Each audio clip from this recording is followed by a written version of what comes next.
Yeah.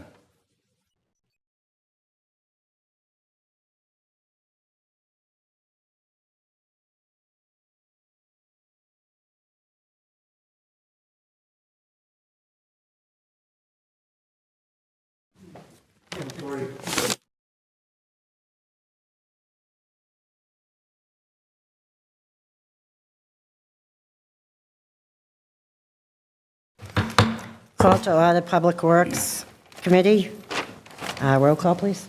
Councilor Jacutis? Present. Present. Councilor LaPierre? Absent. Councilor Net? Present. Present. Councilor Meany? Present. Present. Councilor Matou? Absent. All right. So basically, we're just here for discussion, just updating on the last snowstorm we have. After update on your equipment repair. So Andy, have a few questions for you, if you don't mind, Commissioner Hall. Of course. Hi. One question is, how did the first snowstorm of the year go? Did we have enough people that you called in for the snowstorm? Did they all show up? No, so the most recent storm, we had 175 pieces of equipment signed on, and 157 of those showed up, which is a 10% absentee factor. That's typical storm after storm. Right. Did that cause any problems? Not for this particular storm, no. I think we handled it pretty well. All right. On the equipment that we have with the DPW, how are we doing? Do we have a lot of equipment that needs repairs? Or is everything fixed? What's going on with our equipment that DPW owns? So equipment is an ongoing problem, as you all know. This is a problem. This is not a new problem. This has been a problem for a few years now. We ordered.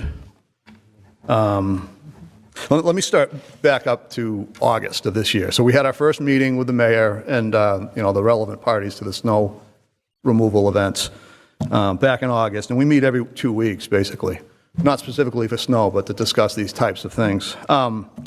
And we're trying to increase attendance by contractors. So some of the things we considered.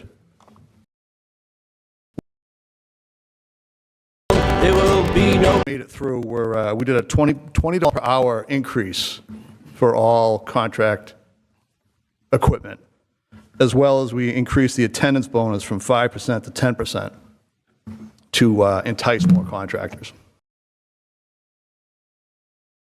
Equipment goes.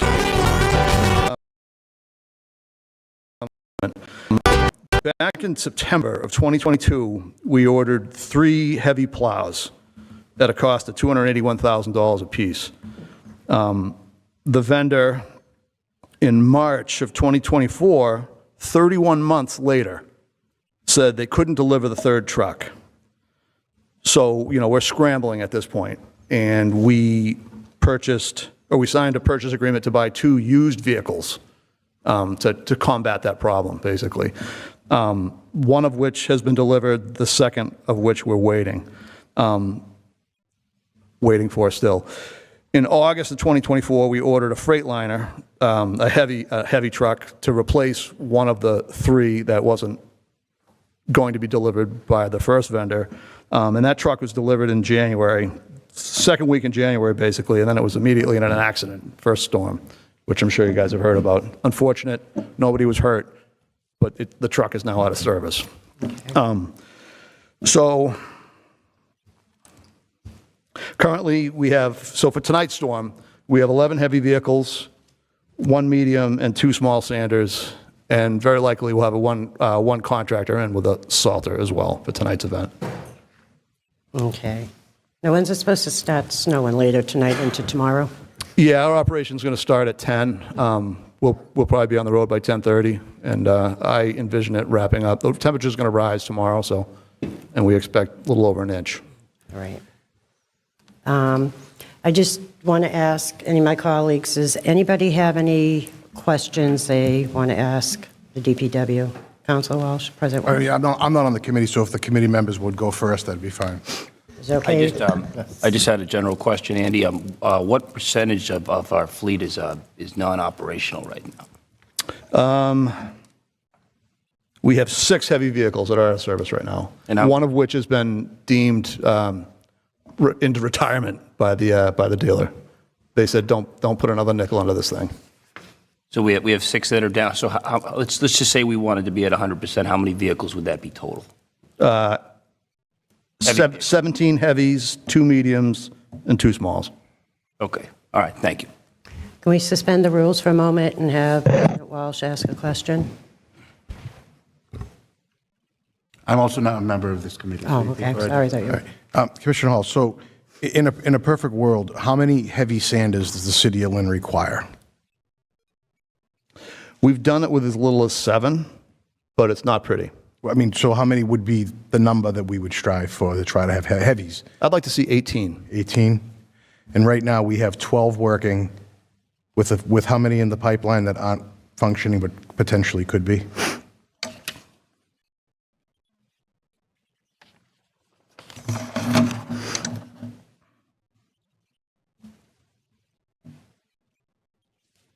Five additional. 5 additional. Are those 5 additional major repairs or minor repairs? 4 of them are off-site. One of them is the vehicle that was in an accident, which we actually got an estimate back today. It's not as bad as we thought it was, but it's still out of service, and Yeah. that's a tough pill to swallow, brand-new truck. Yeah. No, I agree. I agree. It takes a long time to get this equipment, and getting it fixed is obviously taking a while. There's a shortage of mechanics and stuff. I'm hitting on that note, like specifically for mechanics that we have down there. What is the staffing level for mechanics? Is it at the level it should be at? Are we shorthanded with that situation? Like, where is that at? Now, we're currently down 3 mechanics. You're down 3. How many should we have normally? I'm going to say 3 more than we have, but I believe it's 8. So you normally would have 8, and you have 5 right now, is what you're saying? Yeah. Okay, all right. And I mean, these obviously impact the results that we're going to have with equipment going out in the street. I mean, you have 12 trucks right now, but that doesn't mean all 12 trucks stay running during the storm, right? I mean, so there's always stuff that happens, unforeseen things in that situation. As you know, yes. Yeah, it's So- rough business. So I mean, it's fair to say that it's been somewhat impactful to the snowstorms that we have had. The one comment that I just want to leave with everybody is, I obviously drive a truck around the city, and I see a lot of stuff here. The Highlands was unbelievable. I drove around the Highlands, and the Highlands was down to pavement in a lot of spots. And I'm sure there's people at home that are like, well, this street or that one. But the vast majority of the Highlands was in great shape. I think the consistency, trying to get that the same everywhere, is going to be a major thing. I can tell you, I was up in Pine Hill, and there was some spots up there that just were not the same as the Highlands, right? So if we could try to work on spreading out those minimum resources we have in a way to make the consistency across the board, that would probably help. I mean, I know the challenges, and it's been difficult to fill some of the roles. I mean, mechanics just don't exist everywhere, and even dealerships are having issues with it. But I think trying to get that consistency across the city that we saw in the Highlands, may help spread out the after effects of a snowstorm that we have. Because I feel like we've done all right initially. It's the catch-up after these storms that seems to falter at times. So I just want to just leave that with you. I appreciate everybody at the DPW. I appreciate you guys. It's a grind to do that job, and we do appreciate you. Thank you. Thanks. I appreciate the kind words and also the constructive input. Thank you. Does anybody else have any other questions? Council Allenson? Thank you, Ms. Chairwoman. Andy, good evening. I just feel like since I become a counselor, after a major storm, we call you. Either we praise you or we criticize you. But we're all here to make sure that we will have effective roles moving forward. So early this month, I attended the Lynn Water Sewer Commission, and I asked this question to the staff there about the role of DPW and the Lynn Water Sewer Commission, because we have trucks there. They said the process is you send them an email asking for volunteers from their staff. You only send 1 email a year. This year, only 1 Lynn Water Sewer staff signed up. to be called in case you need assistance. My question is one email a year enough? Because I heard there's more people who would like to sign up, and because they missed that list. Number two, when we asked the question about are the trucks at Lynn Water Sewer are ready for, is there plow attached to it? Mind the wordings I use. Can DPW use some of the trucks there? And the third question, what is the process? Because I understand the role between the city and Lynn Water Sewer. So if you can pinpoint that three. And last but not the least, I know you mentioned there's 12 working big trucks. I missed the part of the smaller trucks. I represent a ward where there's a lot of smaller streets and pockets of streets that big trucks could not fit in. And we all know that the main problems with ICE are the smaller street, not Eastern Ave, not the Highlands, but all of those smaller pocket of streets. So how are we going to improve that? Because a lot of our residents are not happy with the smaller streets. Thank Yeah, you. I'm gonna have to work backwards, and you're probably gonna have to remind me on a couple of those. But Yes. So the small vehicles. When I talk heavies and smalls, I'm talking about sanding now. I believe you're talking about plowing. So for plows, we have 174 of various sizes, but a lot of them are smaller, and we spread those resources throughout the city to clear the streets. So there are small plows on the smaller streets in your ward. Does that answer your question?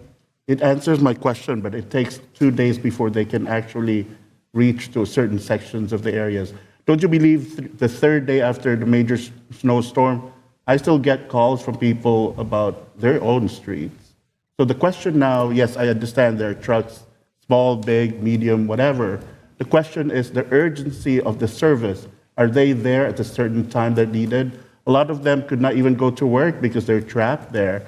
A lot of the high heels areas of Ward 3, it's difficult. It's always been a problem. In fact, when there's a major snowstorm, my phone call will start ringing. Can you please put me in the pipeline? Because they have an understanding that if they call first, they will be served first. So that should not be the case. It's not fair for residents if they have to compete with each other. That's just my point. Right. Nor is it fair for them to complain about an issue that doesn't exist yet, right? Correct. Okay.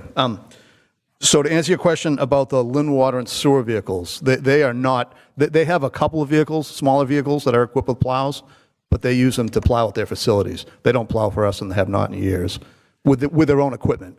They do have backhoes that they could sign on, but as of right now, they have not. They did mention that only on a case-to-case basis, when it's really a big storm, they can use their big trucks to backhoe snow, right?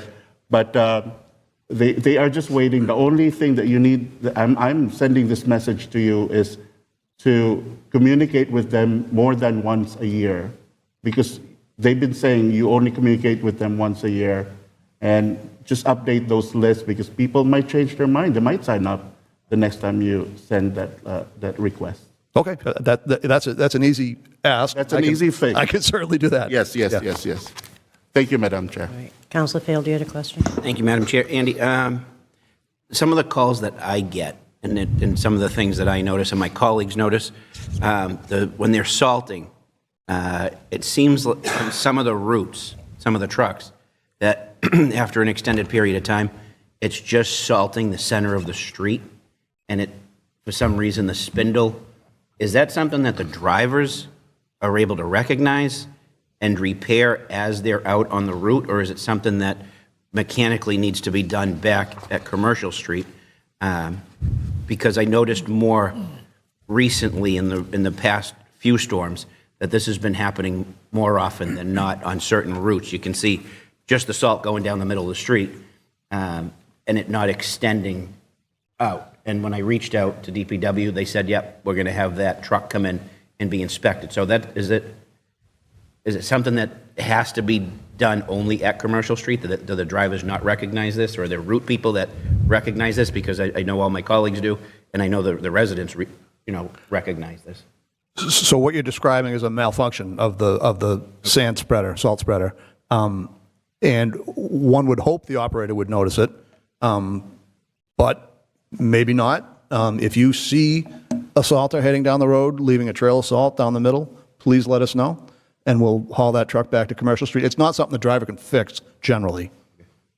Is it a serious malfunction, or is it something that's easy to be corrected? Just because it piles up and you just need to clean out a certain part of the machine? Or? It depends. They're all slightly different with the controls. It could be something, there's a conveyor that drags the salt out of the body of the truck, and it drops it on a spinner, which broadcasts it across the road. What you're describing sounds to me like a problem with the spinner. Okay. Thank you. Any other, Councilor Net? Commissioner Hall, I think I know how you prioritize plowing, salting, and sanding. So could you explain to us further how you prioritize these works so that way the resident can understand? Sure. So we have a list of priority small streets and dead ends that are hit with the small sanders, the two that I mentioned. And then of primary focus are the hills, Newhall Heights, Pine Hill, and the Highlands, the steep hills. Okay.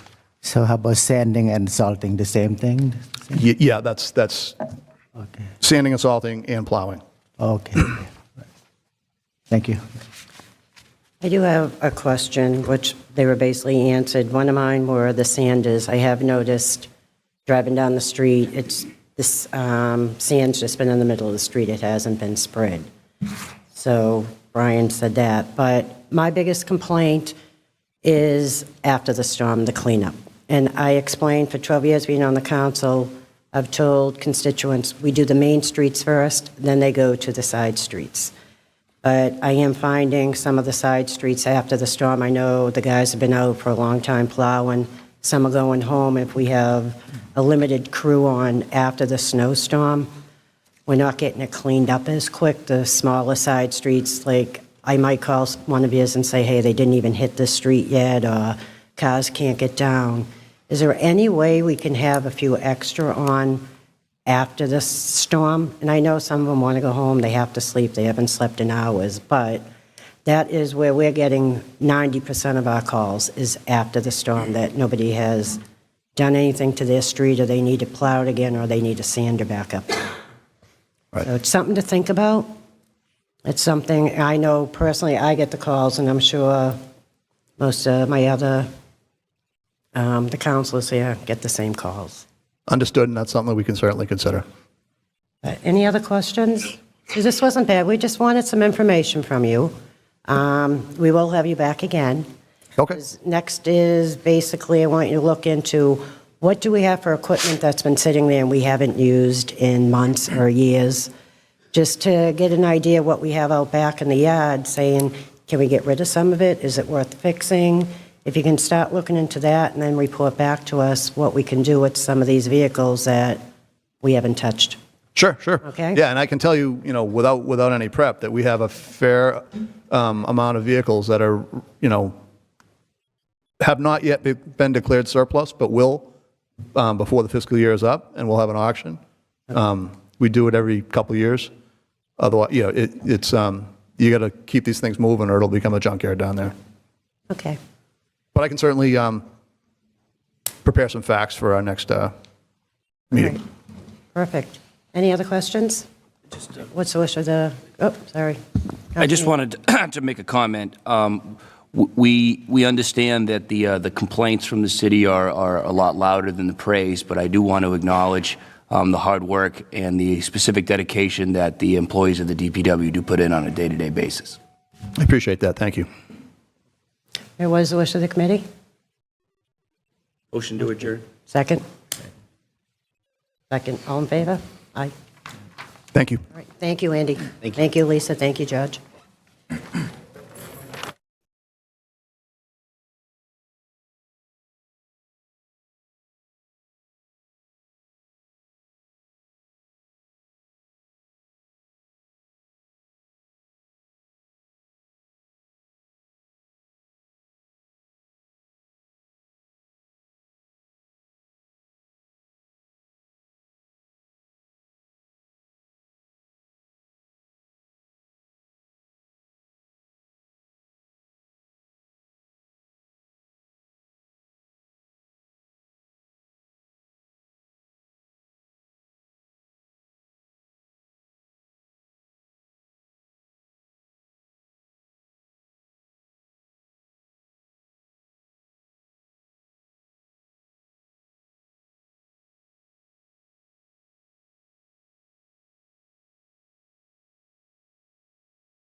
Coco.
Licensing Committee meeting for Tuesday, January 28th, 2025. Roll call, please, Madam Clerk.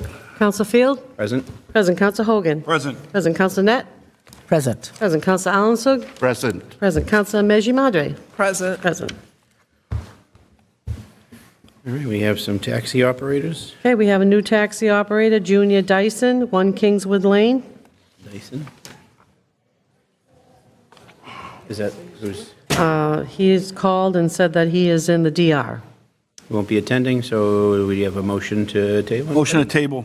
Motion to table. Second. Second. Any non-debatable? All in favor to table?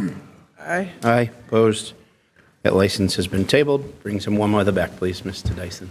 Okay, next we have Starlin Morden Cruz, 24 Mount Vernon Street. Starlin?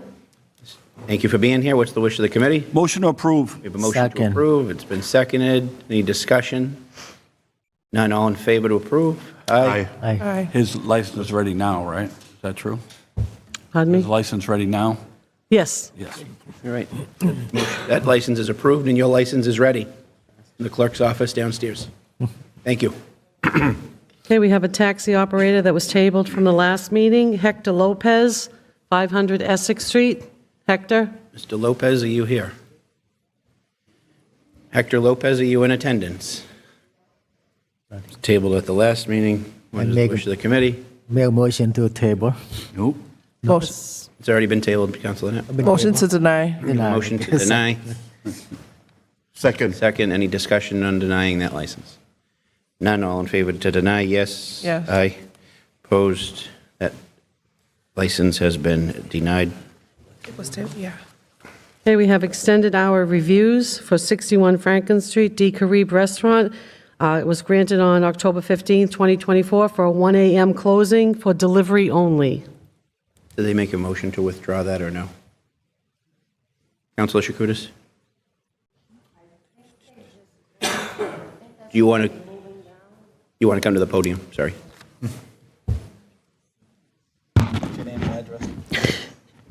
I just talked to Attorney Vitale a little while ago. I think they have closed the location on Franklin Street, and they are moving to South Common. They're Okay. in the process, so they are So not do we there. make a motion to withdraw without prejudice? Attorney Lamanna? Correct. Okay. Do we have a motion to withdraw without prejudice? Motion to withdraw without prejudice.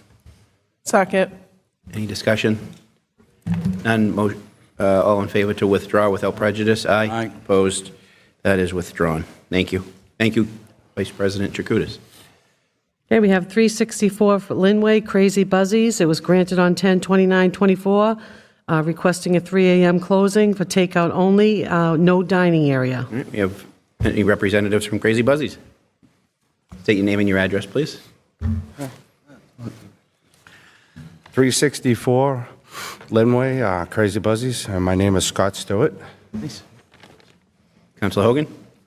Yes, so far, we've had no incidents over there. The business is doing well. It's in a great location. I understand a lot of people at my job in various locations on the Linway that work the night shift are going over there. So the 1 a.m. to 3 a.m. license is actually working for them. And talking to the owners, there's been no incidents there. There's nothing going on. But they're going to be proactive, and they can touch on a little bit of what you're going to do when the spring and the warmer months come.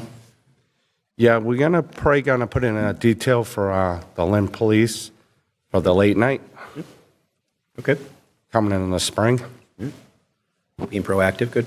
Yeah, so that's what I was saying. It's being proactive, and it's good, just to be careful, you know what I mean? But like I said, they've had no issues. They've had a lot of people who have been happy with those late hours, so I wish them luck. And if at the request of you, if this will be it for the reviews. I don't think we need any more reviews. If there's any incidents, we can bring them back, but I would say this will be the last one. Good, okay. Yep, I know I haven't heard anything from the police. We haven't seen anything in any reports or anything like that, so that's good. I know professions like my own and other professions benefit from places like Crazy Buzzies being open late. Gives us another option to not have to go home and cook on the way home from work. So what is the wish of committee, Councilor Hogan? Motion to approve and granted to take out the reviews from here on in. Okay, we have a motion to approve with those stipulations. We have a second. Any further discussion or questions for the owners? I'm sorry, is it? Is it still takeout only? Yes, they actually close the sitting down area from At what 1 to time? 3 a.m. Yep. What time do you close the seating? 1 a.m. is it? 1 a.m. Okay, yeah. All right, so that'll be included in the stipulations. Any discussion? None, all in favor? Aye. Aye. Opposed? That license is granted. Gentlemen, good luck and continued success. Thank you. Thank you. All right. Any other business, Madam Clerk? We have a canning date for Lynn Tech Baseball on March 22nd, 23rd, 2025 for adults only. What is the wish of the committee for Lynn Tech Baseball canning? Motion approved. Motion to approve. Second. Second. Any discussion? None, all in favor? Aye. Opposed? That canning dates are approved. Any other business, Madam Clerk? No other business. No other business. What's the wishes of our committee? Motion to adjourn. Motion to adjourn, second, and all in favor to adjourn? Aye, opposed? Aye. We are adjourned.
Good evening, everyone. Welcome to the Ways and Means Committee meeting.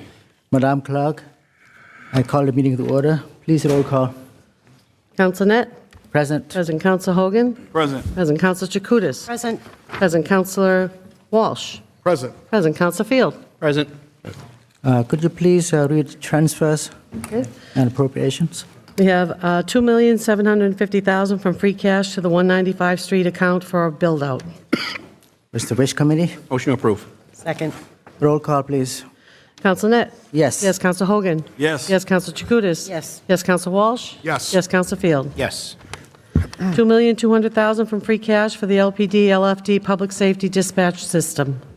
Motion to approve? Second. Roll call, please. Counsel Net? Yes. Yes, Counsel Hogan? Yes. Yes, Counsel Chakutis? Yes. Yes, Counsel Walsh? Yes. Yes, Counsel Field? Yes. $1,675,000 from free cash for the 100 Bennett Street build-out. Motion to approve. Second. Roll call, please. Counsel Net? Yes. Yes, Counsel Hogan? Yes. Yes, Counsel Chakutis? Yes. Yes, Counsel Walsh? Yes. Yes, Counsel Field? Yes. Yes. $1 million from free cash for the LPD and LFD compensation buyout. Motion approved. Second. Roll call, please. Counsel Net? Yes. Yes, Counsel Hogan? Yes. Yes, Counsel Chakutis? Yes. Yes, Counsel Walsh? Yes. Yes, Counsel Field? Yes. Yes. $595,000 from free cash for the Lynn Classical Heating System Control update. Motion to approve? Second. Roll call, please. Counsel Net? Yes. Yes, Counsel Hogan? Yes. Yes, Counsel Chakutis? Yes. Yes, Counsel Walsh? Yes. Yes, Counsel Field? Yes. $500,000 from free cash to the fund the OPED Trust. Motion approved. Second. Roll call, please. Counsel Net? Yes. Yes, Counsel Hogan? Yes. Yes, Counsel Chakutis? Yes. Yes, Counsel Field? Counsel Walsh? Yes. Yes, Counsel Field? Yes. Yes. $431,000 from free cash for the Sisson School repair. Motion to approve? Second. Roll call, please. Counsel Net? Yes. Yes, Counsel Hogan? Yes. Yes, Counsel Chakutis? Yes. Yes, Counsel Walsh? Yes. Yes, Counsel Field? Yes. $400,000 from free cash to the build-out of Fecto Larry STEM School. Motion approved. Second. Roll call, please. Counsel Net? Yes. Yes, Counsel Hogan? Yes. Yes, Counsel Chakutis? Yes. Yes, Counsel Walsh? Yes. Yes, Counsel Field? Yes. Yes. $223,000 from free cash to the 53-week SAB fund. Motion approved. Second. Roll call, please. Counsel Net? Yes. Yes, Counsel Hogan? Yes. Yes, Counsel Chakutis? Yes. Yes, Counsel Walsh? Yes. Yes, Counsel Field? Yes. Yes. $175,000 from free cash Assistant School Accelerated Repair Project. Motion to approve? Second. Roll call, please. Counsel Net? Yes. Yes, Counsel Hogan? Yes. Yes, Counsel Chakutis? Yes. Yes, Counsel Walsh? Yes. Yes, Counsel Field? Yes. $154,000 from reserve to fund the parking expense needs. Motion to approve? Second. Roll call, please. Counsel Net? Yes. Yes, Counsel Hogan? Yes. Yes, Counsel Chakutis? Yes. Yes, Counsel Walsh? Yes. Yes, Counsel Field? Yes. $60,011.28 from the reserve to fund personal buybacks. Motion approved. Second. Roll call, please. Counsel Net? Yes. Yes, Counsel Hogan? Yes. Yes, Counsel Chakutis? Yes. Yes, Counsel Walsh? Yes. Yes, Counsel Field? Yes. $50,055.95 from the reserve to fund sick buyback. Which Motion committee? approved. Second. Roll call, please. Counsel Net? Yes. Yes, Counsel Hogan? Yes. Yes, Counsel Chakutis? Yes. Yes, Counsel Walsh? Yes. Yes, Counsel Field? Yes. $120 from personnel expense to fund a bill of prior year. Motion to approve? Here, second. Second.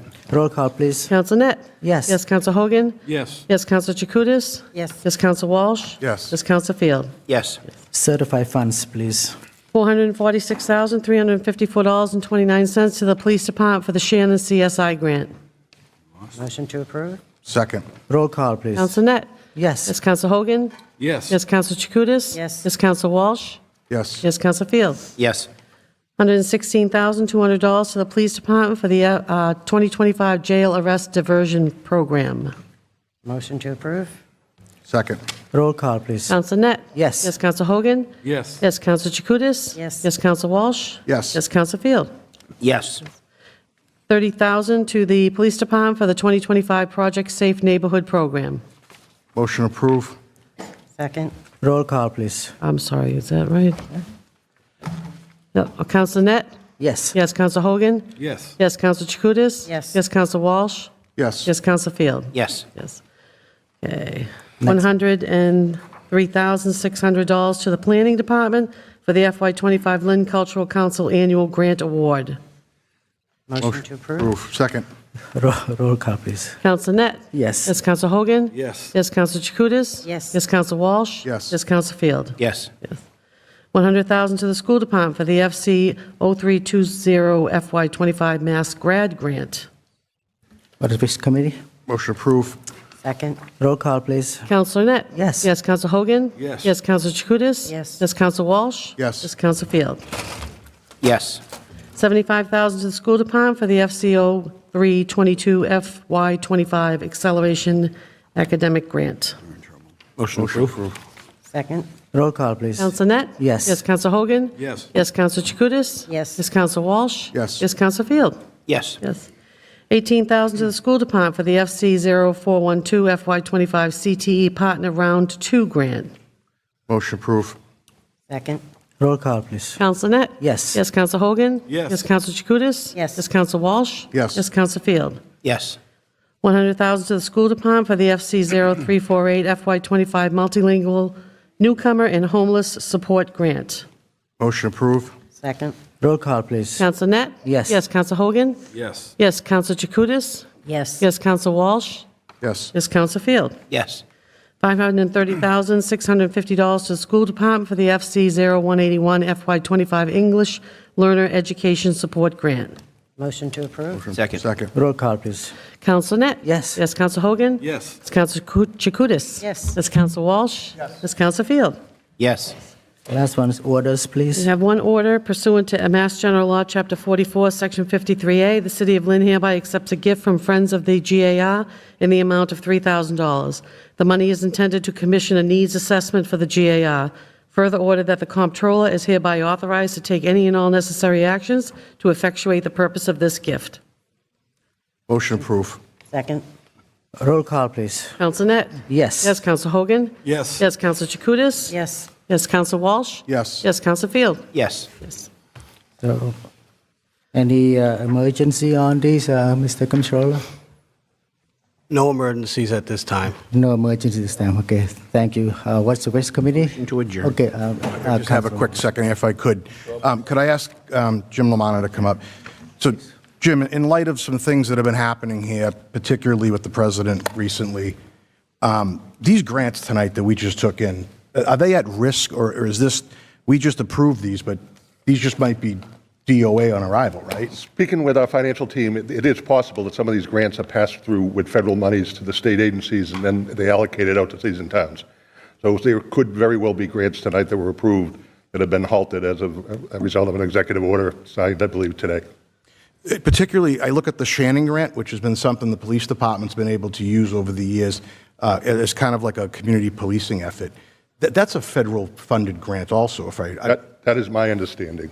I know Lisa Nerick's been very instrumental in that grant, so, and she nodded that, yes, that is a federal. Yeah, I just want to tell people, I mean, these things that are happening are going to have an effect in your community, and this is going to reflect back here. So I just want everybody to be on their toes and keeping an eye on it, because, you know, a strike of a pen could just be as bad as, you know, beating somebody up. And this could be a problem for us in the city. These are monies that we need to operate to keep the city functioning. So thank you for that. I appreciate it, and thank you, Mr. Chairman. Thank you, President Walsh. Motion to adjourn. All in favor? Second. Aye. Aye. Meeting adjourned. Thank you very much.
He left his kid in the hall.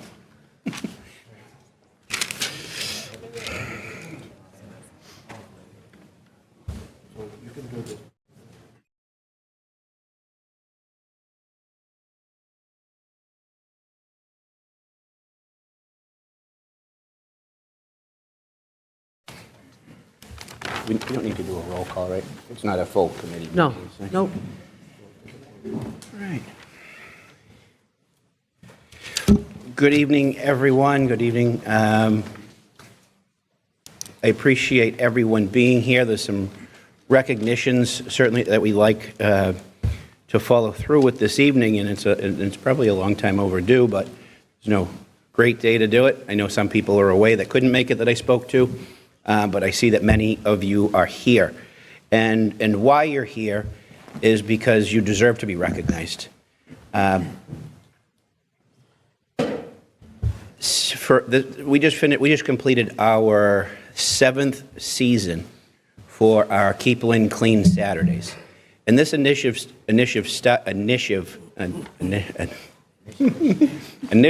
excuse me, I'm choking on a black licorice cough drop. The initiative started with just an idea of how to get young people involved in community service. And we started that with a trial back in October and November of 2021. And what this initiative does is it invites people in the community, along with myself and Councilor Chakutis, co-chairs of the Litter Committee, our colleagues on the council, Mayor Nicholson and his staff, Lisa Nerrick, the Associate DPW Commissioner, and the DPW staff, and many other organizations and departments throughout the city, working with the public to create some type of volunteer service for younger kids and for everyone else in the community to help make our community cleaner. And that initiative evolved into 10 Saturdays in spring and 10 Saturdays in fall, along with community development work opportunities for teens looking for work to cover in that area during the summer, to give the volunteers and ourselves a little time off to clean up our own yards, really, and enjoy some of our own personal time. I'm joined here with some of the people that I had just mentioned to acknowledge some of you that have gone above and beyond in your own communities. And I apologize. I know there's so many people that have volunteered, but a lot of you here probably recognize the person to your left or the person to your right or the person in front of you or the person behind you, because you've gone even further than just volunteering one or two of those Saturdays over the past 7 seasons. You've come multiple times, and we've really made a difference in the areas of the city, especially the parks in each of the wards. It's not exclusive to one ward. There are certain seasons that we try to focus on some of the areas that need more attention. But every ward, every season, we get to at least one of those locations at the request of the ward councilor. So you're here tonight because we want to recognize you. And again, I apologize if there's people that we missed from your organizations or just individuals that are here tonight to be recognized. And at this time, I would like to call Mayor Nicholson up to share some words. Thank you, Mayor.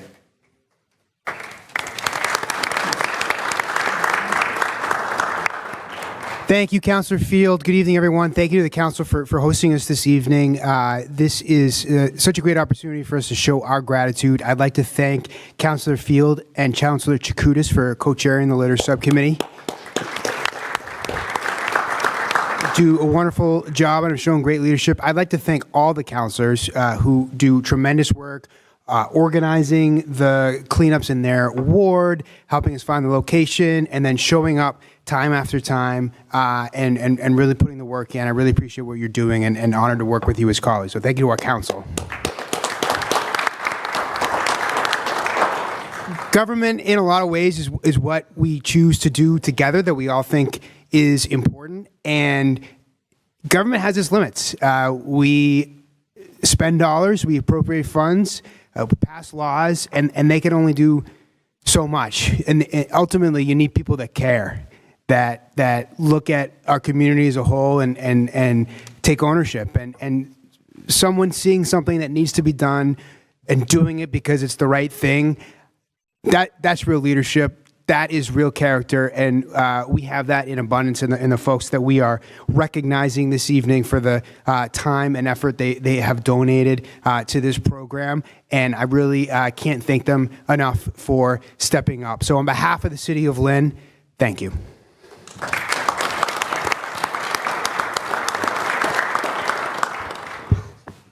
Thank you, Mayor. And along with my colleagues and Mayor Nicholson and his staff and the DPW and the entire Litter Committee, we do have some citations to present. Again, I apologize if I miss anyone. We're to brainstorm to realize who's tried to have been involved in so many. We try not to exclude everyone, but I hope these seasons will continue and we can recognize others. There's opportunities if people are watching at home to also be in the audience someday if you want to join us at one of our Keep Lynn Clean Saturdays. So when we do call your name or your organization, if you want to come forward and receive the citation from the council and from the mayor, and then if you want to stay right in front, and we'll be able to do individual photos or group photos to kind of also a further way of saying thank you. So let's begin. I'm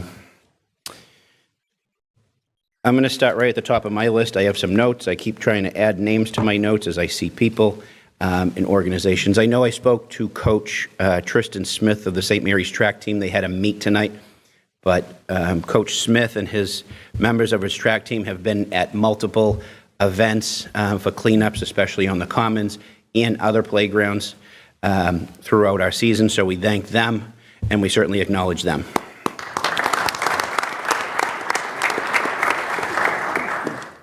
Certainly one of the more organized groups in the city that have done their own cleanups outside of these Keep Lynn Clean Saturdays, but when we have our Keep Lynn Clean Saturdays, their members show up in numbers, is the Flax Pond Association.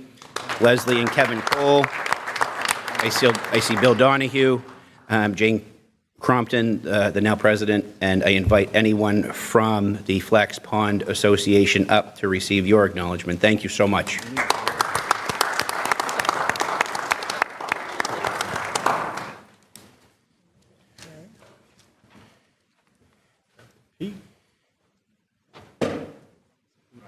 Yeah, Dr. Pete, get out of that. Dr. Pete meeting. Pete, go get your citation, man. All right, fine. You going on now? I'm on the board.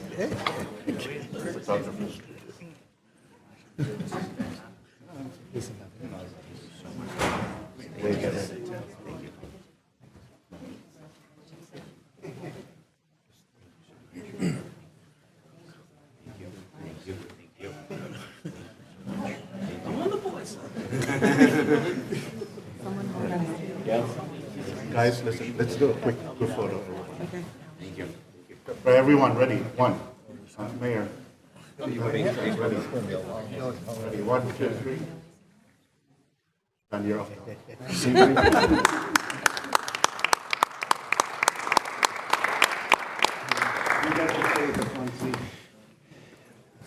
Also, like Flax Pond Association, another organization that's involved in the city, they certainly go above and beyond, and I think as Narek from the DPW will vouch for that. You know, Council Hogan, everybody. Are there any representatives from ROCA here? No? Okay. ROCA goes above and beyond every day outside of these Keep Lynn Clean Saturdays, and they're always out in the neighborhood able to assist whatever the city needs are, so we appreciate them. Good Chemistry. Any representatives from Good Chemistry? Okay, Good Chemistry is a cannabis facility over on Western Ave. They've been in a number of our cleanups. They volunteer. They're employees there. Vicky, one of their managers, helps organize, so we certainly appreciate our friends at Good Chemistry. Next is the Trial Court Community Service Program. I see a number of members from there. The Honorable Judge Ina Howard Hogan is here. Judge, you're always going to get a shout out when you're here, and it's not because other members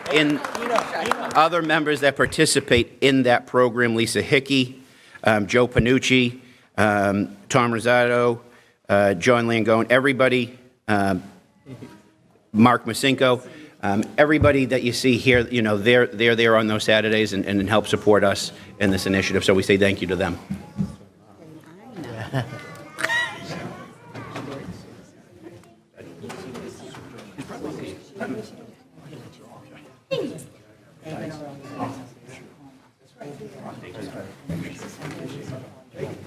Have a group photo. Right, everyone ready? 1, 2, Mayor. 2, 3, 4, 5. Done.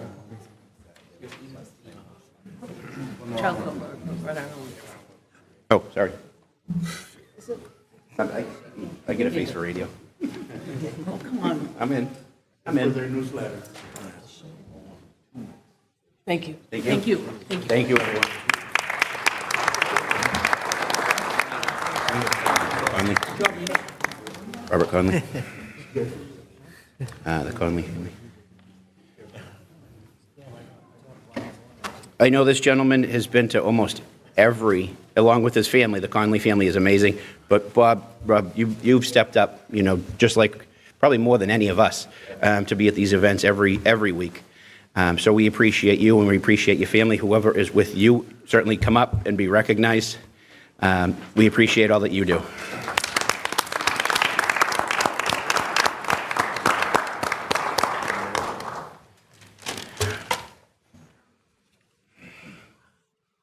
Oh, he does. He's great.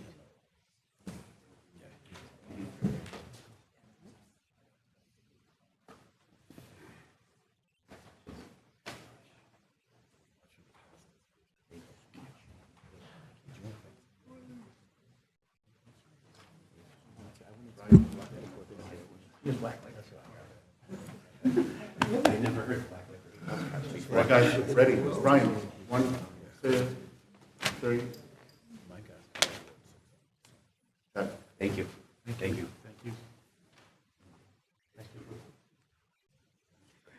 Oh.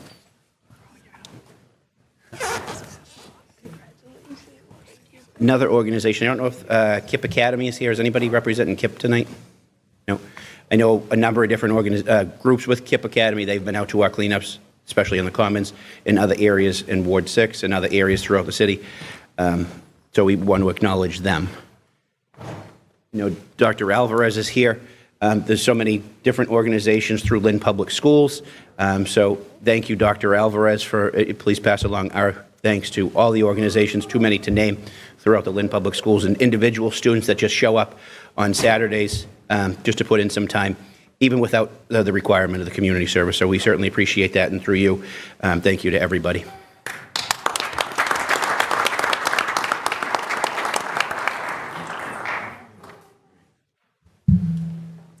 Okay, there's some individuals that each counselor was, awarded an opportunity to give a shout out to some people that they recognize in the community. Is Nicholas Fusco here? His mom is here. His mom is here. Mrs. Fusco, are you here? She's still here. Is Nick's mom here? No? Okay. We'll circle back. I know Deb's not here, but Deb Brown, she doesn't always attend our Keep Lynn Clean Saturdays, but I see her walking up and down the street every so often, just cleaning the gutter, and not just in front of her house, but she goes blocks down the street, especially over near Flax Pond and in that whole area for Dentremont Square. So we recognize Deb Brown. I know she's not here. Is John Chaporis here tonight? He is not. He said to me, quote, "I have a real job unlike you," quote. Well, John's another one of those people in the community that you probably see him out in Wyoming Square shoveling up in between the crosswalks. He keeps the areas, really up and down Broadway and through Wyoming Square. He works every weekend. You see him with a broom and a dustpan cleaning up those areas. So these are the people that we want to recognize outside of these committees. Is Denisa Lopez here? Is Denisa here? Council McLean, did you see her? I will see Denise. Okay. I'll get it to her. Thank you.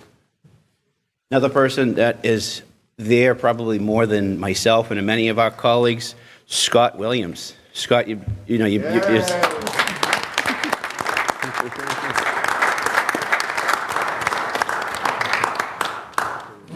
somebody in Scott's size stands out, of course, but he puts in the time, especially down Keeney and other playgrounds, not just in his area where he lives, but many areas throughout the city. So we certainly appreciate him and recognize him today.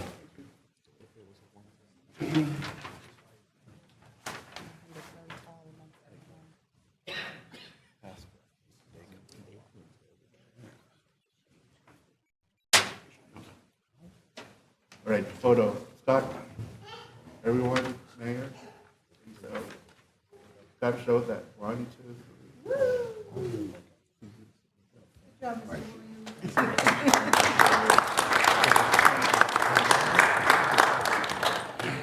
All right, before I move on to the next two, I just want to acknowledge, again, all our colleagues in the City Council. That without their efforts in each individual ward, there's so many organizations that we miss today. For example, just the group from Ward 3. When Councilor Allensong pulls out a group, we know that if I have to work that day, I don't need to worry about showing up to the park. There's going to be at least 30 people there. The Ward 3 group has been amazing. Councilor Hogan does the same thing whenever we're over at McManus Field or any area in his ward. Councilor Matul, even outside of our Keep Lynn Clean Saturdays, he's been amazing as a new councilor. Councilor Midgie Madry. Everybody in our wards, our ward councilors, our at-large councilors, everybody showed up to help in some way. So I want to recognize them first. I want to recognize Drew Russo, Personnel Director. He's been attending, a fair majority of those cleanups. The City Clerk's Office, the girls in the Clerk's Office have been... Yep, I got them. The City Clerk's Office, they've been amazing showing up. Our DPW, the workers that volunteer, they don't just sit by the truck and watch everybody, the volunteers, but they're participating. They're hands-on, making multiple trips to the dump to unload everything that we do. In the Mayor's Office, everybody in the Mayor's Office, from the Chief of Staff, Tebow, and everybody in the Mayor's Office has helped participate as well. Again, I apologize if I miss anybody. These next couple of people, they've really gone above and beyond what we could even ever imagine. And one of the first groups is led by their pastor. He leads by example. Pastor Caceres is the pastor at Iglesia de Dios de la Profesoria, Inc. It's the former St. Michael's Hall here in Lynn. He and his group, especially over the last 3 seasons, have shown up, and then when they show up in numbers. And not just 2, 3, 4, 5 people, but 50, 60, 70 people that we have to make sure that the DPW has enough supplies for the number of volunteers that he and his organization bring to help beautify our city. So I certainly want to recognize Pastor Caceres and everyone from Iglesia de Dios de la Profecia, Inc. of Lynn. Thank you so much.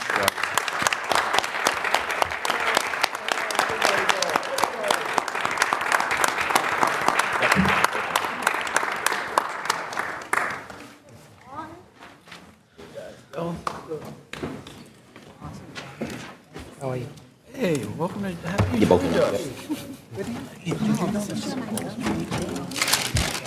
No, it's happening right now.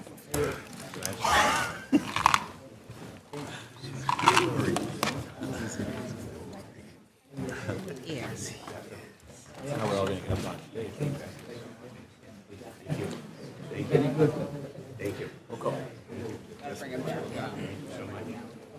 Hey, good to see you. Thank you. Thank you. No, line up right there. There you go. Are we gonna go take a picture? Thank you so much. He's got it. Thank you.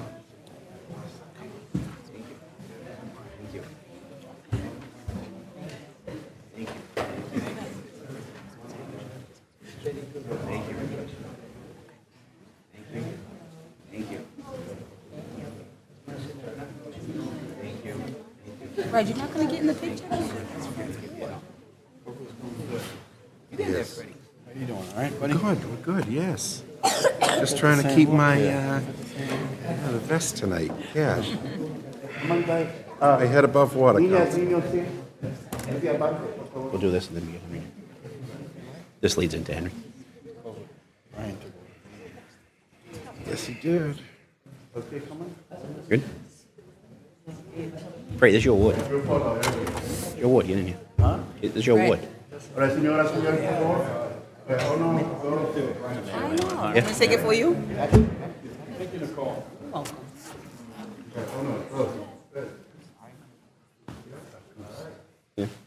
Yeah, right, look at Nicole. 1, 2, 3.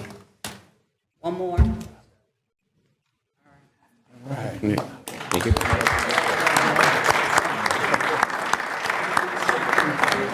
Good job, great work. I think when you look up, you notice that what's impressive to me personally is it's not just adults. You do, nice to see And with Pastor Caceres' group, it's whole families that have been showing up. So it's one generation teaching the younger generation just how important it is to keep our neighborhoods clean, our parks clean. And the younger kids are learning from the older kids and from the adults to appreciate what is available to them. So it's certainly heartwarming to see the same volunteers here from age 3 on up here to be recognized because they so deserve it. And that's kind of what leads us into our final recipient. It's not because he has to, but I think it's because he wants to be there every weekend.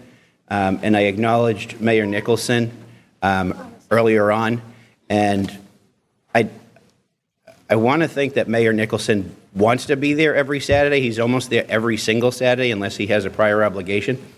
But deep down inside, I think it's more that his son, Henry, wants to be there because he knows how important it is to have our parks clean and available and safe for everyone in the city that's his age. And he's been leading by example, and he's been teaching us, and he's been showing his dad, you know, how he puts in his time too, and he's not on the city payroll yet. I know he's probably got an opportunity at some point, but Henry has been at the majority of our park cleanups, assisting with the cleanup and making sure that all the equipment is in operating fashion to report back to the DPW of what he finds out.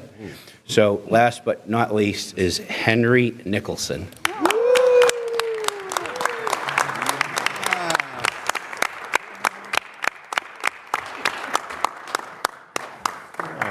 Henry's scared. That is too sweet. That's great. And Benjamin. Good job, Henry. Benjamin helps a lot. Yeah.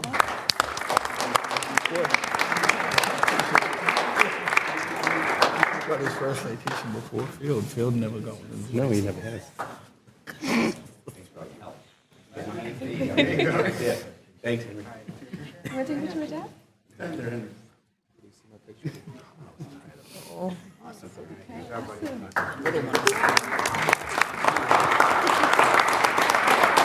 And this does conclude our recognition event. Again, on behalf of Councilor Shakutis and myself, the co-chairs of the Litter Committee, everybody on the Litter Committee, all our colleagues, Council President Walsh, and all our colleagues on the City Council, Mayor Nicholson, Lisa Nerrick, Associate DPW Commissioner.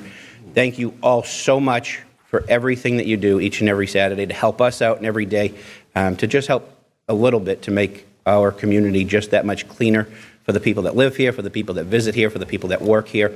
I always say many hands make light work, and you certainly make our job much easier. You lead by example, and tonight we honor you. Thank you.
put in my mouth and I'm like.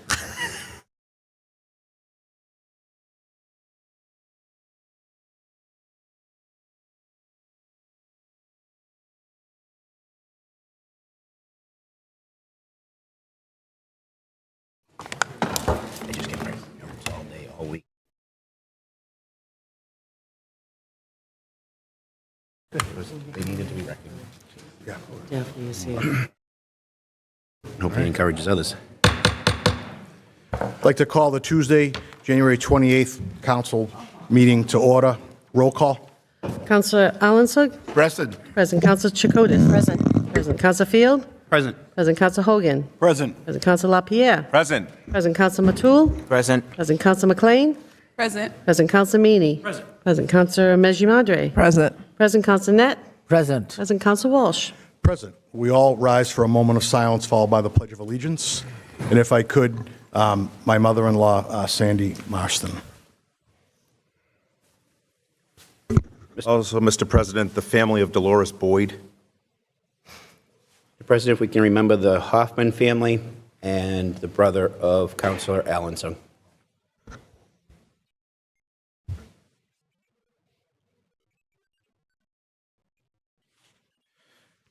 Pledge allegiance. To the flag. The flag. United States of America.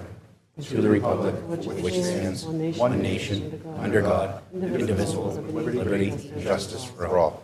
Can we accept the minutes from January 14th? Do we have a motion to accept the minutes from January 14th? Motion to accept. A motion to second. All in favor? Aye. Opposed? All right, minutes accepted. Communications. We have a council appointment to the Lynn Human Rights Commission effective immediately. Daphne Purier, 572 Walnut Street. Her term will expire December 30th, 2026. What's the wish of the council? Motion to approve. Motion to approve. Second. Second. Second. Second. All in favor? Aye. Opposed? All right. I think Daphne's here in the audience tonight. I just want to thank you for stepping up and being a part of the community here. All right.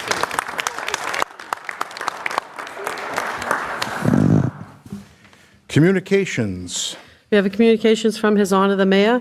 Dear Council President Walsh, due to the retirement of Cheryl Gay and the subsequent vacancy for the Clerk of the Traffic Commission, I am hereby appointing Zachary Cerulli to the Clerk of the Traffic Commission, effective March 1st, 2025. Sincerely, Mayor Jared C. Nicholson.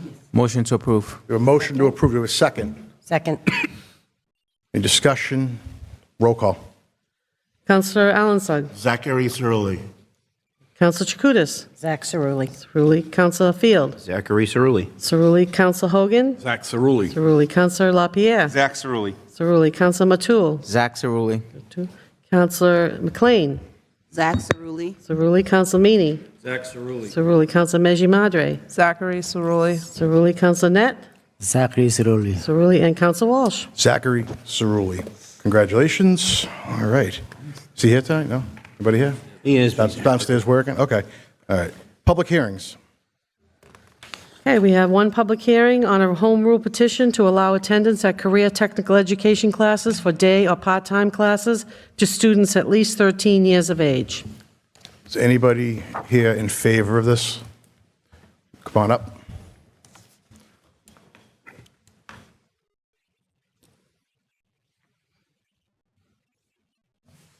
Daniel Smith, Policy Director in the Mayor's Office.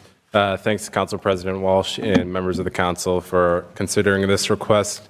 On behalf of Mayor Nicholson, I would like to offer our strong support of this home rule petition to allow 8th graders to more fully participate in vocational education. As many as you know, LynnTech currently enrolls 8th graders as part of its Discovery program. However, state legislation prohibits anyone younger than 14 years old from participating in day classes in vocational schools. This whole home rule petition, if approved by the council and the legislature, would carve out Lynn from this legislation and allow 13-year-olds to participate in vocational program. It would allow the Discovery program to truly function as a feeder into LynnTech for students who wish to remain engaged in career technical education. It would also increase the number of hours towards industry-recognized credentials for students by grade 12. There are currently a number of conversations happening at the state level regarding vocational school admissions. In light of those conversations, we've been in contact with our state delegation, and they believe that a home rule petition would be more efficient in seeing these changes come to fruition rather than pushing for statewide changes to the legislation. And with that, thanks for allowing me to speak in support. Superintendent Alvarez and Deputy Superintendent Gorse are here as well to answer any questions. Okay, thank you. Anyone else wishing to speak in favor about this? Anyone wishing to speak in favor? Anyone wishing to speak in favor? Seeing that part of the hearing is closed. Anybody in opposition to this? Anybody in opposition? Anybody in opposition? Seeing that part of the hearing is closed, what's the wish of the council? Motion to approve. Second. To approve. Second. Any discussion on it? Lots of discussion. I'm going to go with the teacher first. Councilor LaPierre. I appreciate that, Mr. President. Thank you very much. I just have a comment, and the comment is really based upon the vehicle in which we are using this evening to do sort of this, which I think is a great program, and I'm going to support it. But I don't want that to be, in this particular instance, I believe that this is warranted, and what I mean by that is the home rule petition. I will also say with that the home rule petition is a mechanism to get things done, but it may not always be the most participatory mechanism. I think you'll see that in terms of our charter review and things like that, of that nature. So I've had some poor experiences with home rule petitions across the state in which I travel. That has not been the case with this august body in its recent history. We have done things, I think, properly and for the common good through the home rule petition mechanism, but I do caution that it should not be a tool in which we overuse at any given point in our government, that the citizen should always have priority and access, and they are the ones who ought to prioritize what becomes governed as an ordinance or a law in this and under these circumstances. So it's a cautionary tale that I think this is a terrific program that I wholeheartedly support as an educator, CTE background, giving kids as much exposure to the trades at the middle school level as we possibly can, along with making some of these fixes that Danye referenced in terms of admissions so that more kids can utilize this resource, and building upon STEM and all the other choices that we should be offering as a public school system. I'm going to support this. At the same time, I would hate to see a real run of home rules coming through this body because we think that's the right way to proceed. So just my 2 cents, and I do wholeheartedly support the comment. I support the proposal. Thank you. I think Councilor Field and Councilor Meany. Thank you, Mr. President. I think when you let Councilor LaPierre go first, he always steals everybody's thunder. So to just add on to everything that he said everything I'm like to say too, but I did have a couple of questions for Mr. Smith. If he would just come back to the podium. Danny, come back up to the podium, please. Thank you.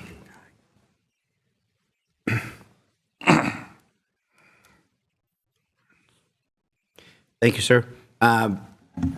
In your minutes to support, you mentioned that when you reached out to the state delegation, that they suggested that a home rule petition would be the best way to go.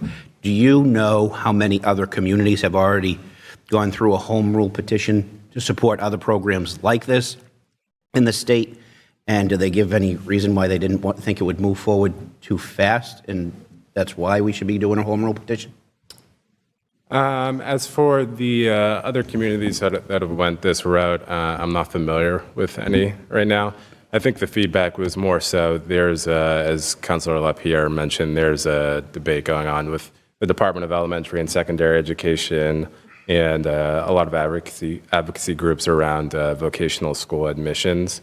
And I think there are a number of working groups at the state level that are sort of trying to figure that out and come up with a proposal.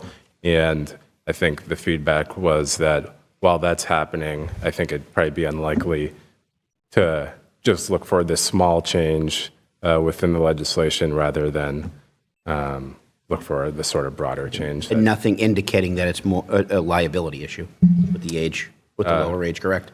No. Okay. And I think one of the things that the school department brought to us as well is that the federal government too with some of the Perkins grant programs and stuff. They're looking for middle school students to start being engaged in career and technical education at a younger age. So this is something that the state is lagging behind on a little bit. Thank you, I appreciate that. If I could take a crack at it real quick, and Daniel, you're always so good at doing that. They got issues going on that they're fighting about, and they can't figure it out. And if we got to wait for them. I wanted him to say that. Yeah, I know that, but that's just what's going on, right? I mean, so thank you, Daniel, for putting it in a nicer context. I had a couple other things I won't say, but next Councilor Meany, sorry. Yeah, I just had a quick question. Assuming the motion moves forward after today, are we anticipating having the kids in September of 25? Is that the expectation? Daniel, could you give us that answer? If this passed today, do we expect them to be in for 2025? It's a good question, Councilor.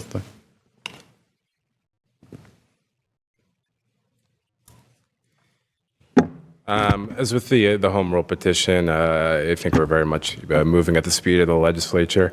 But I think the idea is that school year 26, 27, this would be effective. Okay. No guarantees. So yeah, just given, everything moves Councilman past the McLean. government, as we know. Yeah, Danielle, my question is just about additional regulations, or are there any additional insurance or anything like that necessary for this to happen? This might be something better suited for the school department. Maybe the superintendent's here. Could you answer? Or Attorney Lamont. Oh, Attorney Lamont is here too. Yep. All right. We asked, the city of Lynn is self-insured, so in the rare instances where a student in the Lynn Public Schools is injured because of accumulation of water, a heater, we'd cover that out of our general fund. So we do not have any insurance to cover any of the school programs in the city of Lynn. And our success rate in the past in defending these lawsuits has been quite high. Thank you. Any other comments from the council? So we had a motion, we had a second. Roll call. Councilor Allensburg. Yes. Yes, Councilor Chakutis. Yes. Yes, Councilor Field. Yes. Yes, Councilor Hogan. Yes. Yes, Councilor LaPierre. Yes. Yes, Councilor Matul. Yes. Yes, Councilor McLean. Yes. Yes, Councilor Meany. Yes. Yes, Councilor Mejia Madre. Yes. Yes, Councilor Net. Yes. Yes, Councilor Walsh. Yes. So it carries. See, efficient government right here, right? State questionable. No. So, next item. We have no public hearings to be set down. So committees, Public Works, Councilor Jakutis. There was no vote from the committee. It was just more of an informational meeting tonight. Okay, all right, thank you. Licensing, Councilor Field. Thank you, Mr. President. We have a unanimous vote by our committee. Make a motion to approve. Motion approved. Second. All in favor? Aye. Opposed? All right, good. Ways and Means, Councilor Net. Mr. President, all unanimous vote of the committee, I make a motion to approve. A motion to approve. Will the clerk read the transfers? Okay, we have transferred laid over from January 14th, $65,200 from state election to fund the state and presidential precinct payroll and election expenses. $31,150 from the clerk expense to clerk payroll to fund overtime for the 2024 state and presidential elections. We have $2,750,000 from free cash to the 195 Market Street account for build-out, $2,200,000 from free cash the LPD, LFD Public Safety Dispatch System, $1,675,000 from free cash for the 100 Bennett Street build-out, $1 million from free cash for LPD and LFD compensation buyouts, $595,000 from free cash for Lynn Classical Heating System control update, $500,000 from free cash to fund the OPED Trust, $431,000 from free cash for assistant school repairs, $400,000 from free cash to build out Fecto Leary STEM School, $223,000 from free cash to 53-week STAB fund, $175,000 from free cash to assistant school accelerated repair project, $154,000 from reserve to fund the parking expense needs, $60,011.28 from reserve to fund personnel buyback, $50,055.95 from reserve to fund sick buybacks, $120 from personnel expense to fund a bill of prior year.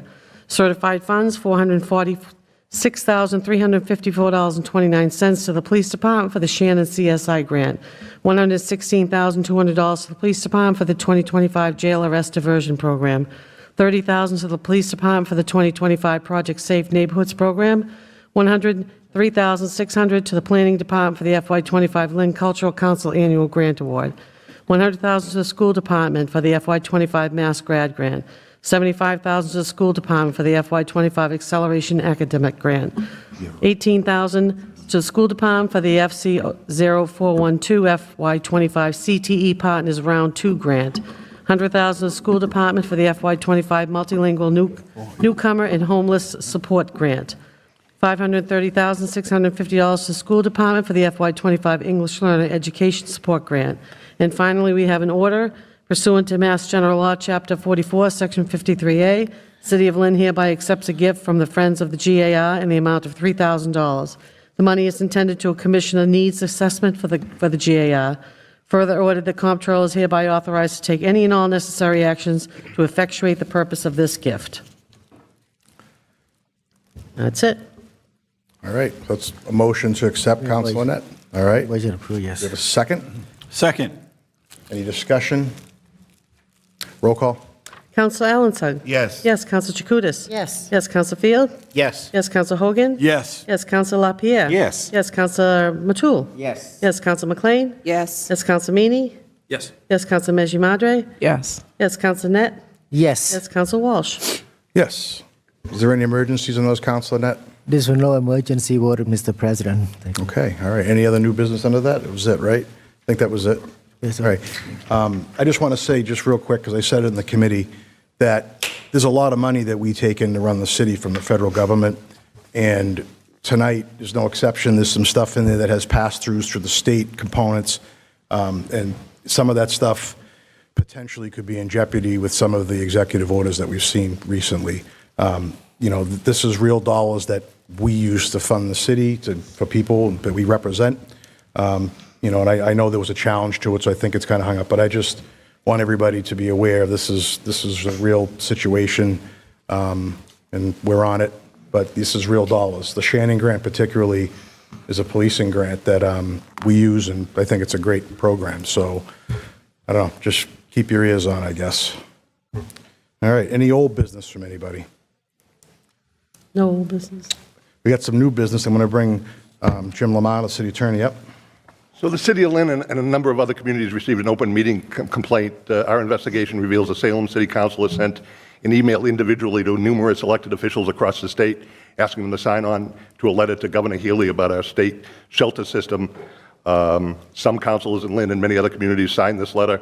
The allegation is that there were deliberations outside of a public meeting. There's no evidence of that. And also, the shelter system is not under the jurisdiction of the council. So we're looking for an order authorizing our office to answer that complaint as is required by law.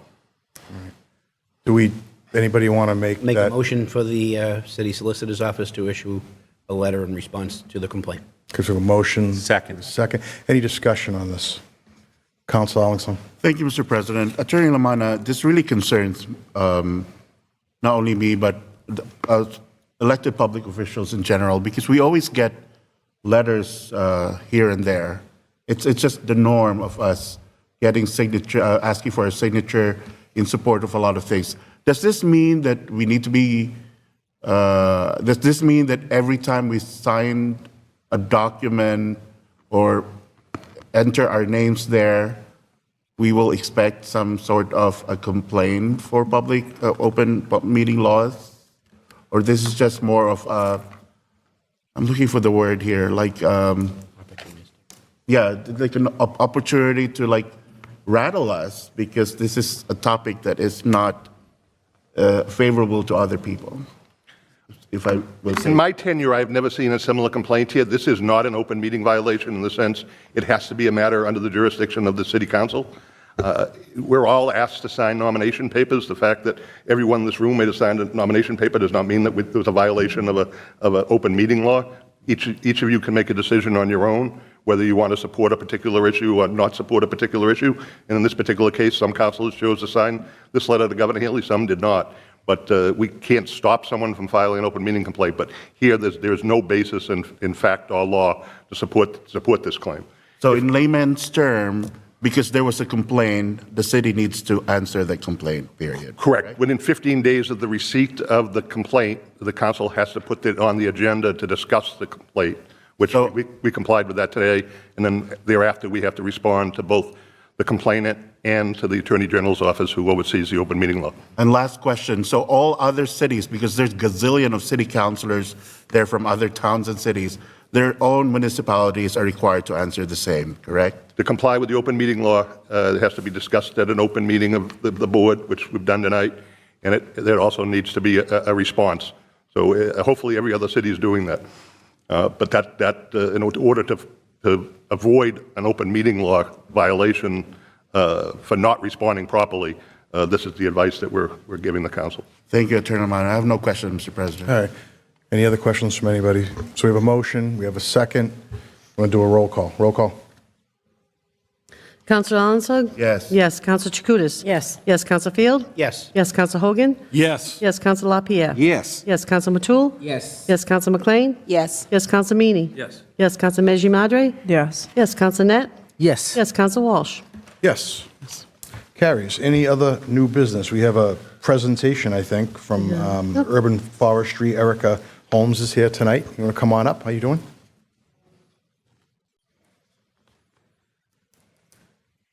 Thank you, Council President and the members of the council. I do have a slide presentation, so thank you to Matt from the IT department for facilitating getting those slides up on the screen for you. I have had a request to be close to the mic and to speak loudly, so anybody just give me a quiet down signal if I'm kind of talking too loud.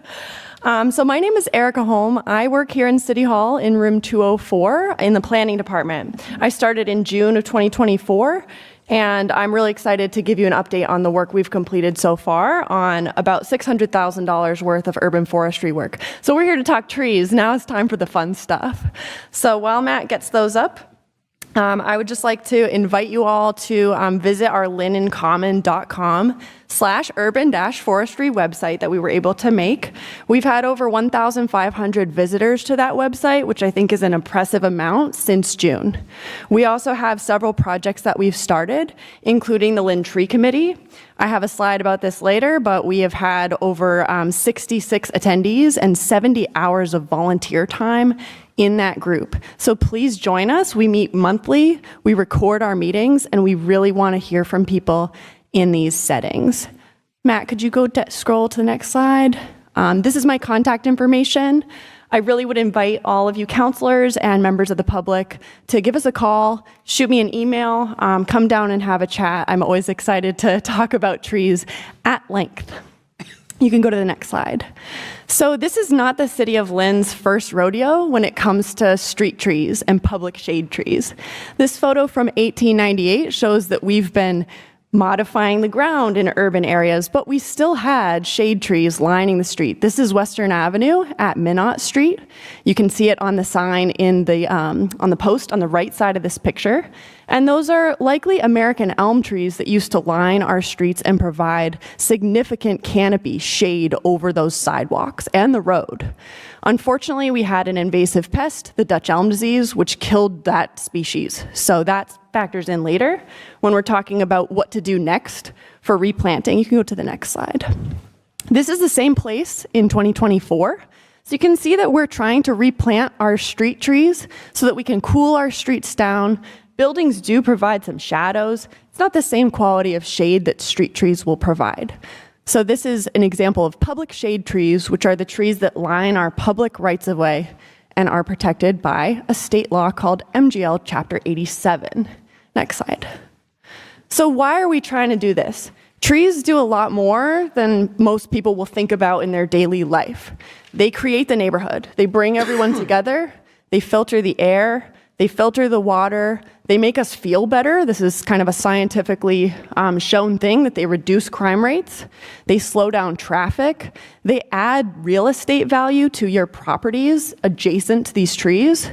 And they just show a sign that the city is taking care of its environment. You can go to the next slide. I thought this was pretty cool. This is what happens when we retain an old tree.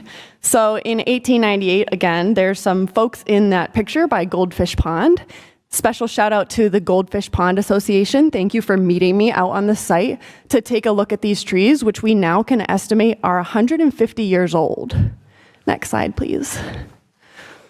I would be remiss if I didn't give a huge shout out to our Department of Public Works. You heard earlier in this meeting that the park cleanups on the weekends have made a huge difference in maintaining our urban green spaces. We also have a tree warden and Linwood's park ranger, Dan Small, who we really need to thank for his efforts in carrying out Chapter 87 and for really responding to that recent natural disaster that we faced. Actually, could you go back? Sorry. So just at the bottom, I linked to a couple of new things. So I am added capacity in the city of Lynn. We received some grants that the planning department applied for last year. And that is to add to this work. I wanted to note that if you have a tree action request, if you need a tree removed, if you have an issue with a sidewalk, those should be ideally submitted to SeeClickFix for our DPW to take immediate action upon. But tree planting requests are currently coming through me, and we're doing that in partnership with the DCR Greening the Gateway Cities program as well. So really interdepartmental collaboration is what's key right now. I can go to the next slide. So all the work adds up. So thank you to our DPW, thank you to our CD, Community Development Department, and everyone else who's working on trees, because it adds up to our urban forest. You can go to the next slide. This is a view of Lynn from above. Most people will notice that the top left corner is quite green, and the southern part of the city, so down towards the beach, is not as green. We have less canopy in our more densely populated areas in the city, and our existing trees are really where we get the most bang for our buck in preserving the urban forest. Next slide. Here's a map that kind of simplifies Lynn, so you can see the boundaries of the city, but you can see the percentage of area that's shaded by trees is greater in the northwestern corner of the city, and we really have a lack of tree canopy in the southern wards. Next slide. Let's talk about open space. So the planning department recently updated our open space and recreation plan. These are required across Massachusetts, and we have over 2,000 acres of open spaces. We talked about and thanked a lot of people who come together to steward these spaces across all the wards in Lynn earlier in this meeting. Next slide. And here's something that a lot of people talk about when they think trees. It's not just about the tree as a living thing or nature. This is really a nature-based solution to a problem that we have in terms of urban heat. Urban heat is a public health issue, and it's widely known that these hotter areas, if you were around last summer, if you were around the summer before that, it got very hot on some of our streets, sidewalks, where people live, where people commute to work. A lot of the time they're walking. There's really not an escape for that heat unless we have tree canopy. So trees mitigate the urban heat island effect, which is the effect in these red areas on the map, where those spots are going to be hotter than the city average. They're also going to be significantly hotter than the areas spatially located around them. Next slide. And this is what happens when you use that tree canopy tool with urban heat as your main priority, as where we should plant new trees and conserve existing tree canopy to mitigate urban heat island effect. So we have the tools, we know where we need to work to solve this issue. Next slide. And here's some, boring stuff about money, but it's very important. We have 3 active additional grants that the planning department applied for and was awarded. It totals $682,981. And the large grant, the big grant, is sometimes what I'll abbreviate it as, but that is our Arbor Day Foundation Inflation Reduction Act pass-through federal grant that is active for the next 3 years, which allows me to be here working in Lynn. It also will result in 150 trees planted, a youth program, which we're super excited about, and an urban forest plan for the city to carry forward. One thing on this slide is that we just applied for and were approved for our 35th year as a Tree City USA. So again, it's not our first rodeo. We have consistently cared about this and our urban forest for a long time. This is the first year we're going to be awarded a growth award. Next slide, please. So a little more about this grant. I'm going to sum it up really quickly, but I'm happy to answer questions if anyone has them. The area where we can plant the 150 trees associated with this federal grant is in yellow on the right. The purple area, which completely goes underneath that yellow as well, the yellow overlaps it, that is the DCR Greening the Gateway Cities planting zone. So the state can help plant trees in those areas. And the green bars, which are a little hard to see right now, show that so far we've spent about $60,000 worth of this grant. We've planted 32 out of the 150 trees, which puts us ahead of our goals. And we've been about 20% through my days here in Lynn on this contract. And I have on every slide from this point forward the new tree request form. If you have a constituent that wants a tree, if you want a tree, if you drive past a place that you see, hey, a tree would be good there, that can go right in this form and we'll route it to the appropriate tree planter. Next slide, please. We also have an interactive tool where you can see that we've got our money right where our mouth is, we've got our trees right where our tree pits are. This app is accessible through the link. You have to hit cancel twice to get let in. It's a bug. I'm not an IT professional, but I try to be pretty close, so we built this app, but you do have to hit cancel twice to be let in. And it allows you to scroll in on the map to the left, click on any tree, you'll see a picture, you'll see the species, you'll see the date it was planted, you'll see who planted it. We're hoping to have some volunteer stewards added to each tree as well, so they can get credit for helping us out with watering. Next slide, please. This is just technical, but you can see that you can zoom in and click a green dot. It will show you a picture of a tree and how to use this. Next slide. But this is more than just apps and dollars and things like that. We worked really hard this planting season to get 32 new trees in the ground, get them all planted properly. You can see in some of these pictures, we had the assistance, thanks to Lisa and Eric, the Associate Commissioner in the DPW. We had a really strong partnership with the Roca Inc. youth. They were some of the most fantastic tree planting assistants I've ever had in my whole career doing this as an arborist. So a huge thank you to Roca Inc. Also the DPW staff. So pictured here are some members of the tree crew, some members of the cemeteries crew, and we couldn't have done this without them. We also had our first grant tree planted on Liberty Tree Day, which was super fun. Thank you to the counselors who attended or showed support, especially Councilor McLean's beautiful words spoken at this event and posted on our website. We have been having a really good time, and it hasn't been easy. So up in the top is a resident and friend, Pam Chambers, who watched me toil to pull a stump out of a tree pit by hand. It took about 2 hours, and she and her neighbors brought out some water for me that day. So thank you. Next slide.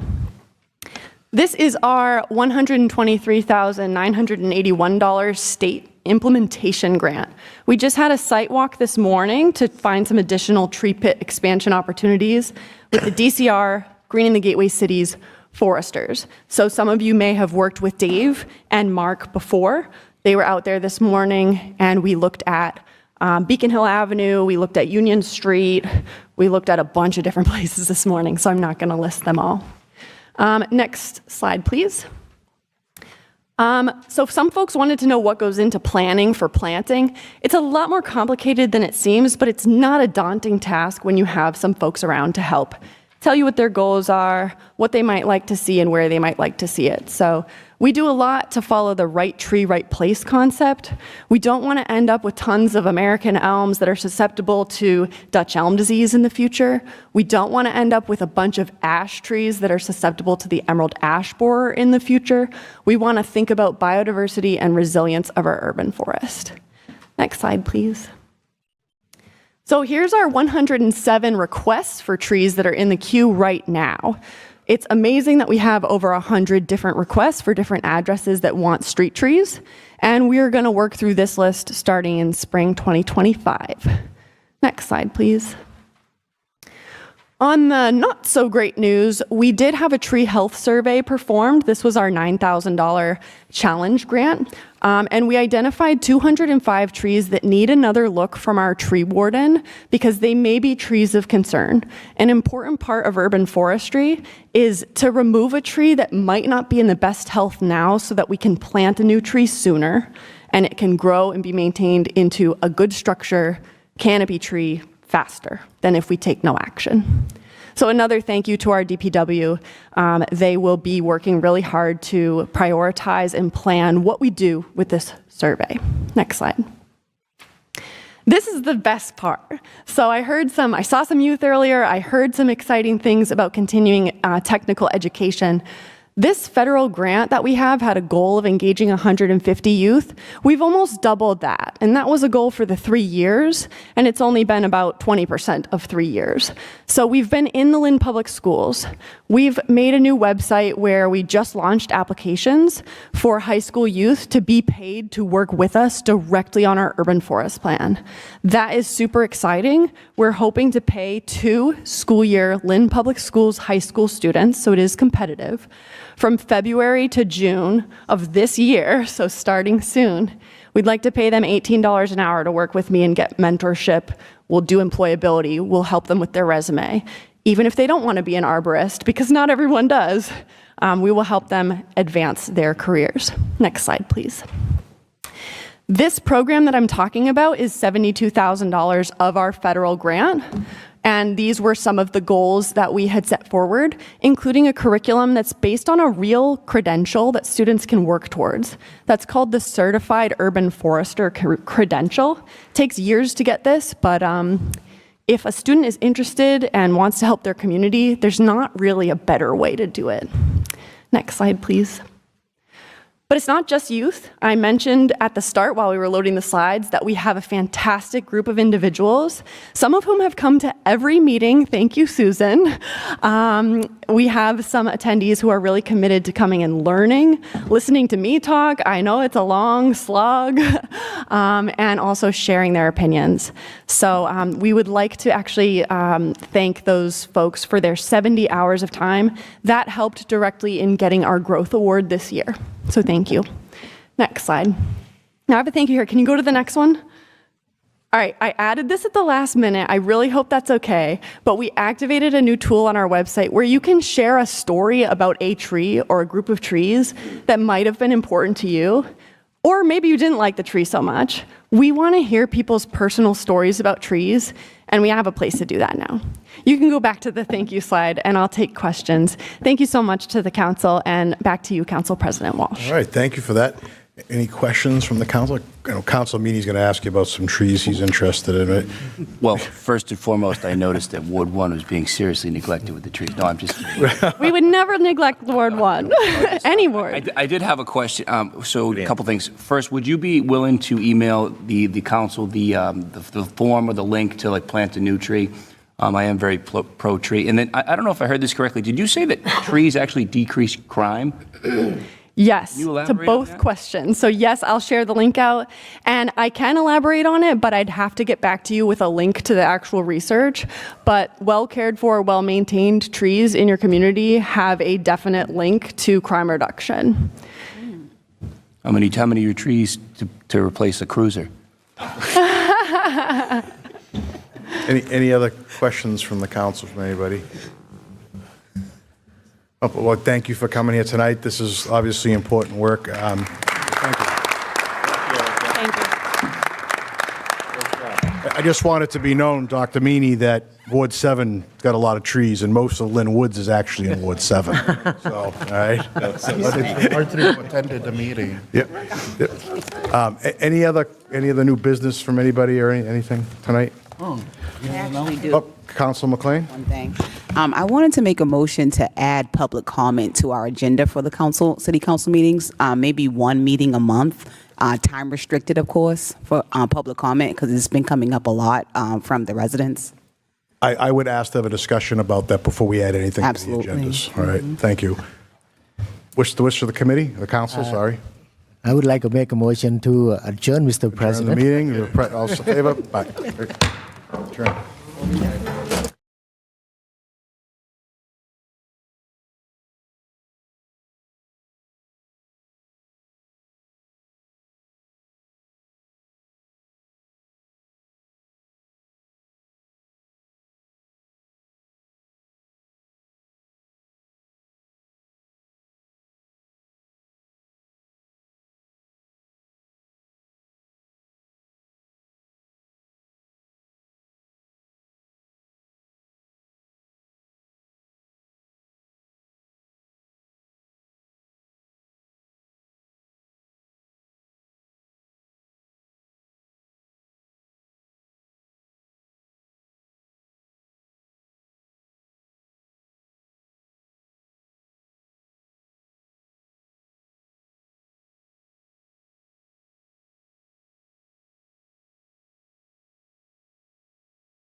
of course, please welcome family, friends, and relatives of the Healy family.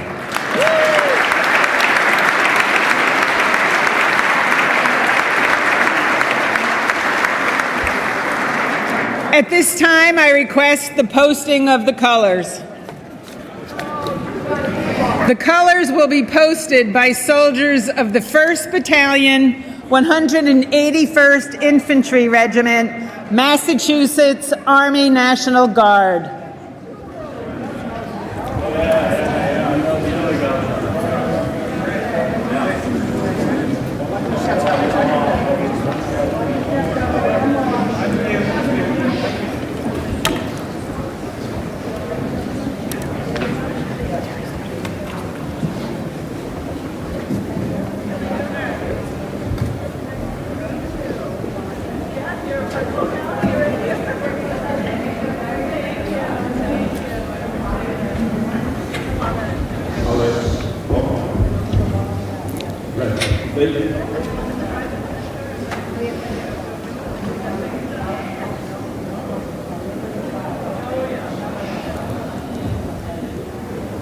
It is now my honor to introduce Officer Christopher D'Angelo of the Weymouth Police Department and Lieutenant Brian Smith of the Whitman Fire Department to lead us in the Pledge of Allegiance.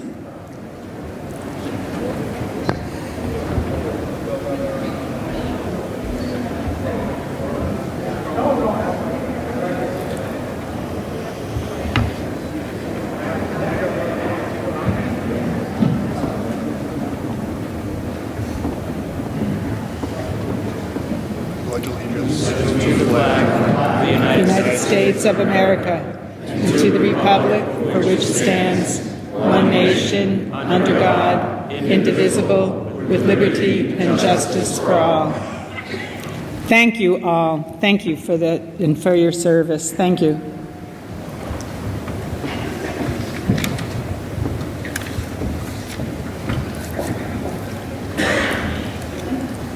We are honored tonight to have recording artist and BMC Roxbury Court Assistant Clerk Phaedra Butler with us to perform the national anthem.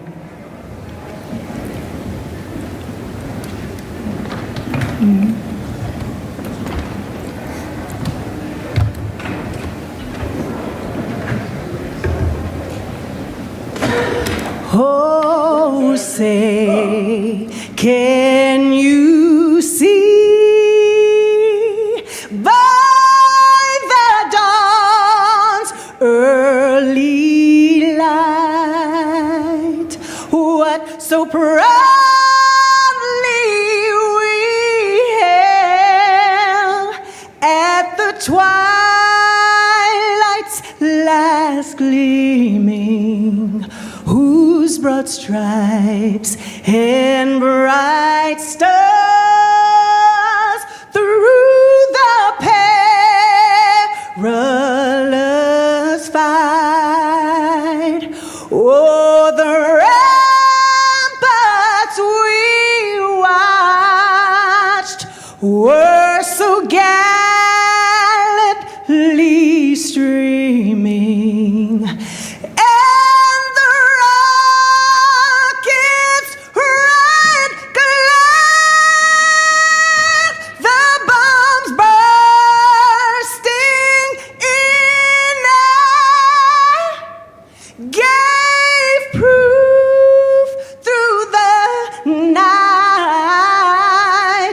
that our flag was still there. Oh, say, does that star-spangled banner yet wave? Oh, the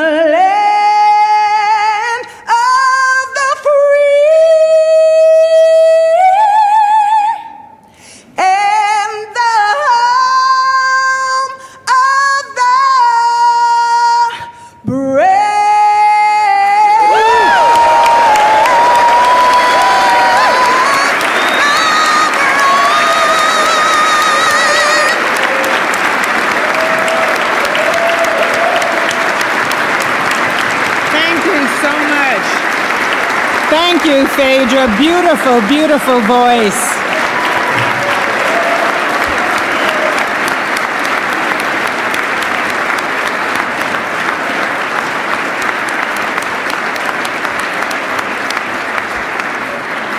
Wasn't that terrific? Now I ask that we retire the colors.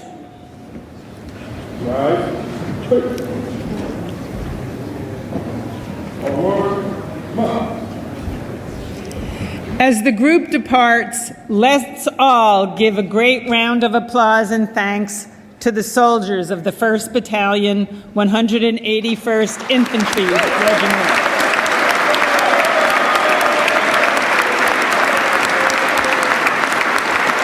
Thank you.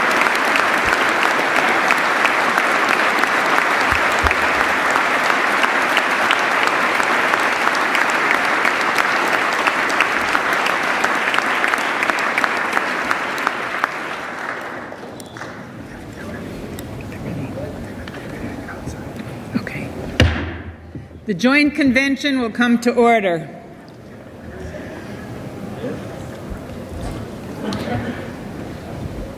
Admit the honorable committee. Madam President, the committee of the honorable joint session.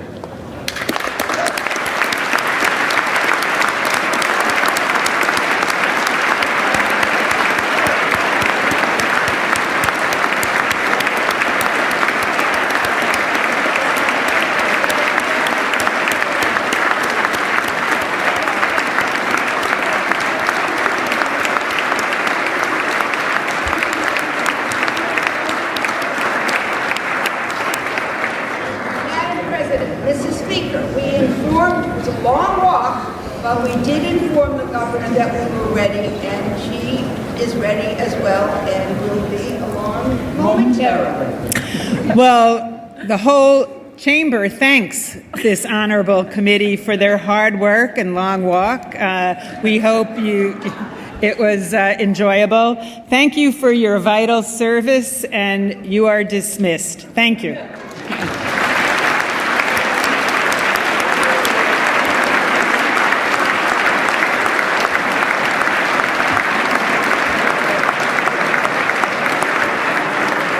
The convention will be in a brief recess.